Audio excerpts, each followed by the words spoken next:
कि ना तारीफ तेरी होगी ना मेरा मजाक होगा, ना तारीफ तेरी होगी ना मेरा मजाक होगा, जिंदगी का वसूल यही है, यह शाही शरीर एक दिन सबका इसी मिट्टी में खाक होगा। मंत्री जी का यूं असमय चले जाना इस राज्य के लिए बहुत ही पीड़ा का विषय है। माननीय मंत्री महोदय खुले शब्दों में कहते थे कि यूपी में अगर कोई टीचर बने तो यूपी का आदमी बने, दिक्कत नहीं है, बिहार में बिहारी आदमी टीचर बने, दिक्कत नहीं है, झारखंड में झारखंडी। टाइगर जगन्नाथ महतो जी का समय निधन पर क्या कहेंगे? जिस समय झारखंड को उसका जरूरत था, खास करके नियोजन नीति झारखंड नीति में बनना चाहिए था, 32 खतियान आधारित स्थानीय नीति होना चाहिए, उस समय ये चले गए। दुखद विषय है, राज्य के लिए पीड़ा का विषय है, लेकिन हम मनुष्य हैं, एक पात्र मात्र के हैं और सबको अपना अपना रोल मिलता है, इस रोल को निभाकर जाना पड़ता है। कि ना तारीफ तेरी होगी ना मेरा मजाक होगा, ना तारीफ तेरी होगी ना मेरा मजाक होगा, जिंदगी का वसूल यही है, यह शाही शरीर एक दिन सबका इसी मिट्टी में खाक होगा। ये दुनिया का सत्य है, अंतिम सत्य है। जो लोग इस संसार में आए हैं उन्हें इस संसार से एक दिन अलविदा कहना पड़ता है। हालांकि मंत्री जी का यूं असमय चले जाना इस राज्य के लिए बहुत ही पीड़ा का विषय है। आज करोड़ों जनता की उम्मीदें उन पर टिकी हुई थी और उन्होंने उस उम्मीदों के मुताबिक राज्य के लिए कार्य भी किया है। अगर वह जरा सा भी अपने हित की चाहत रखते तो मुझे लगता है मेडिकल सुविधा लेने के बाद, कुछ दिन आराम करने के बाद अपने आप को स्वस्थ कर सकते थे या फिर अपनी आयु को कुछ दिन और ले जा सकते थे। लेकिन हमेशा उन्होंने बीमारी काल में भी, कोरोना काल में भी, गंभीर बीमारी से संकट में रहने के बावजूद भी जनता की सेवा में हमेशा रहे।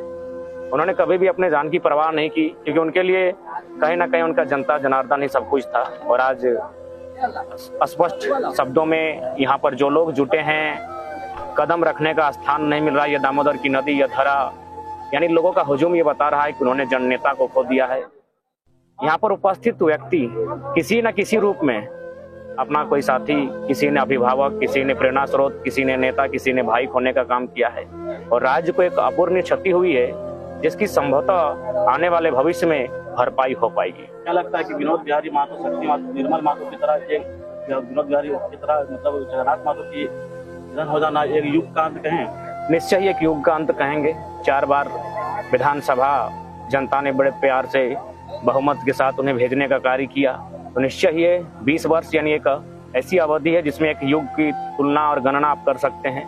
निश्चय एक युग का अंत हुआ, झारखंड के राजनीति के एक स्वर्णिम युग का अंत हुआ और इस युग के दौरान उस शख्स ने बहुत कुछ देखा, बहुत कुछ लोगों को संदेश दिया, उनसे लोग प्रेरित होकर बहुत कुछ सीखे। उनका समस्त जीवन संघर्षशील रहा, जीवटता भरा रहा। उनको हम लोग बहुत करीब से जानते हैं, बहुत नजदीक से देखे हैं। उस शख्स ने बहुत कुछ खोया, लेकिन उसके बावजूद चेहरे में कभी सिकन तक नहीं थी।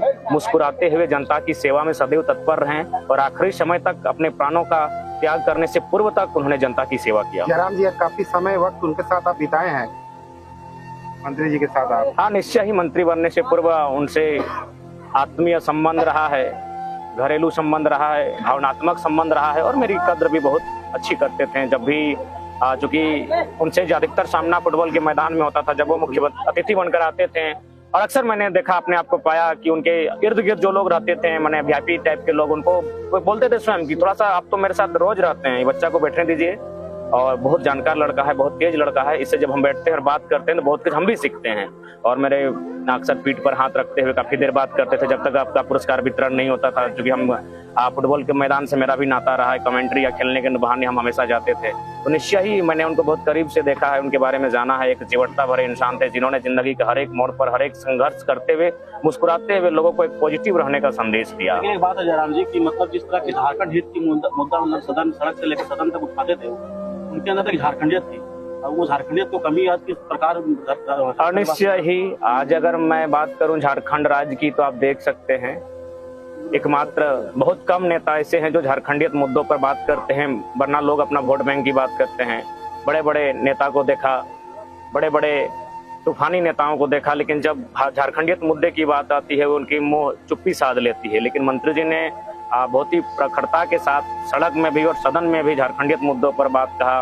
उन्होंने स्पष्ट शब्दों में कहा कि भाई झारखंड झारखंडियों का है, यहाँ अगर कुछ भी लाभ मिले, प्रतिलाभ मिले, तो वह झारखंडियों को मिलना चाहिए, क्योंकि राज्य उनके पूर्वजों के संघर्ष और बलिदान से मिला है, बना है। अब 32 का बात कौन करेगा? जिस तरह से मुखरता के साथ वो सदन में, सड़क पे बात करते थे, खुल कर एक पद पे रहते हुए।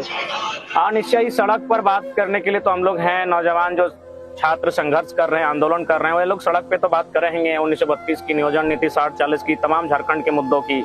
लेकिन सदन के भीतर बात करने वालों की थोड़ा सा कमी आई है। लेकिन उम्मीदें हैं, कुछ नेता हैं उनके जाने के बाद जो संभवतः उनकी सदन के भीतर भी झारखंडी मुद्दों की बात को रखें। हालांकि जगन्नाथ महतो जैसा संभवतः कोई अंदर बैठा होगा और ऐसे ही इन्हें टाइगर नहीं कहा गया था।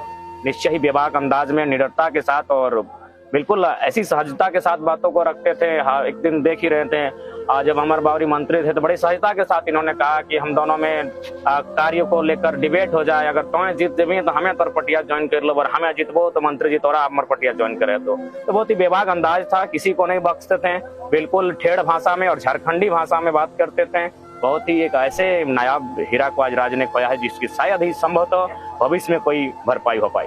एक छोटे से गांव से निकलकर 4 बार विधायक और यहाँ के झारखंड के शिक्षा मंत्री के पद पर भी रहे, इस तरह के झारखंड वासियों को संदेश देना चाहते हैं? देखिए, झारखंड की माटी में केवल खनिज ही नहीं, इस माटी में मानव रूपी रत्न भी बहुत सारे हैं। जब भारत वर्ष में अंग्रेजों का शासन था तब इसी माटी में चुहाड़ विद्रोह के महानायक रघुनाथ महतो के नेतृत्व में एक बहुत बड़ा लंबा आंदोलन लड़ा गया।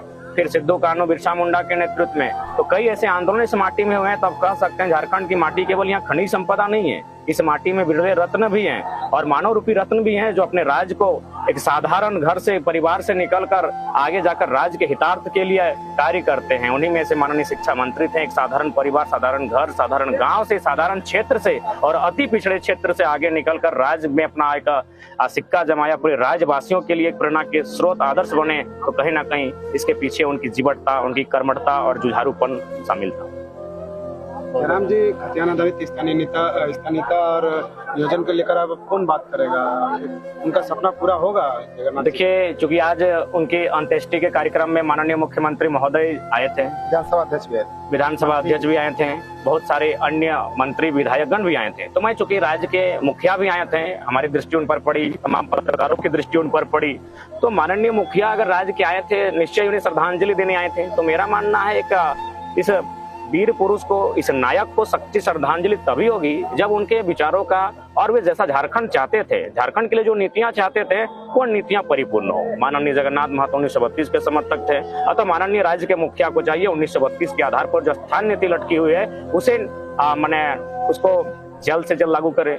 माननीय मंत्री महोदय खुले शब्दों में कहते थे कि यूपी में अगर कोई टीचर बने तो यूपी का आदमी बने, दिक्कत नहीं है, बिहार में बिहारी आदमी टीचर बने, दिक्कत नहीं है, झारखंड में झारखंडी बनना चाहिए। अतः 60-40 की जो नीति आई है जिसको लेकर झारखंड के स्टूडेंट प्रोटेस्ट कर रहे हैं, उस नीति को रद्द करते हुए झारखंड के स्टूडेंट को मैक्सिमम लाभ हो, ऐसी नीति बने, यही होगी उनके लिए सच्ची श्रद्धांजलि। विधायक रहकर झारखंडी विरोधियों को मुंहतोड़ जवाब देते थे वो। हाँ, निश्चय ही, और इसीलिए उनके आज ये जो हुजूम आप देख रहे हैं, निश्चय ही आज कई सालों में मुझे लगता है किसी राजनेता के अंत्येष्टि में इस प्रकार का हुजूम देखने को मिला है। इसका कारण यही था, पक्ष हो विपक्ष हो, उनके आलोचक भी उनके प्रशंसक रहे हैं, जिन्होंने उनकी आलोचनाएं भी की है, उन्होंने उनकी प्रशंसा भी की है। आज उसी का ये परिणाम है कि आज यहाँ जगह नहीं मिल रहा है और बिल्कुल विपक्षियों को ऐसे शब्दों के साथ आघात करते थे जिसे विपक्षी को माने अचंभित कर देते थे। साफ शब्दों में कहा जाए तो माने कभी उन्हें डर भय नहीं रहा। और टाइगर शब्द का मतलब ही होता है जो निडर होता है, जो निर्भीक होता है, जो साहसी होता है, जो वीर होता है।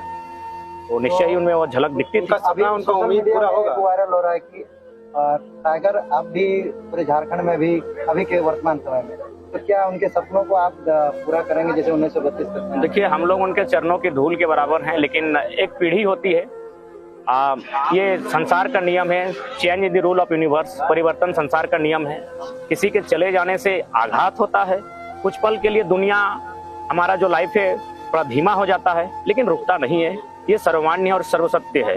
तो अब उनको अनुकरण करते हुए, उनके पथ को अनुसरण करते हुए हमें भी आगे बढ़ना होगा और उन्होंने जो पथ दिखाया है, जो वो चाहते थे, उसे हम लोग को करने का प्रयास करना होगा। निश्चय ही वो एक ही थे, लेकिन हम लोग उनके जैसा करने का प्रयास करेंगे और कर लिए तो ये हम लोग के लिए गौरव का विषय होगा। उनका सरनेम जान जाता है, क्या लगता है कि डुमरी विधानसभा जो चुनाव होने वाला रंग रूप? देखिए, आज मैं चाहूंगा, मैं जहां पर खड़ा हूं यहाँ अगर इस तरह की बातें उचित नहीं होंगी, आज उस महानायक को ही केवल याद किया जाए, उनके बलिदान को याद किया जाए, उनके संघर्ष को याद किया जाए, उनके सोच, उनकी नीतियों को याद किया जाए। इस पर आज हम लोग बात करना चाहेंगे। उनका सपना, उनका उम्मीद पूरा होगा? देखिए, प्रयास कर सकते हैं, राज्य की जनता प्रयास कर सकती है, राज्य के मुखिया को प्रयास करना होगा और वास्तव में झारखंड के महापुरुषों की सच्ची श्रद्धांजलि तभी होगी जब वो जिस हालात में झारखंड को देखना चाहते हैं, जिस परिस्थिति में झारखंड को देखना चाहते हैं, वो परिस्थितियां संपूर्ण हो।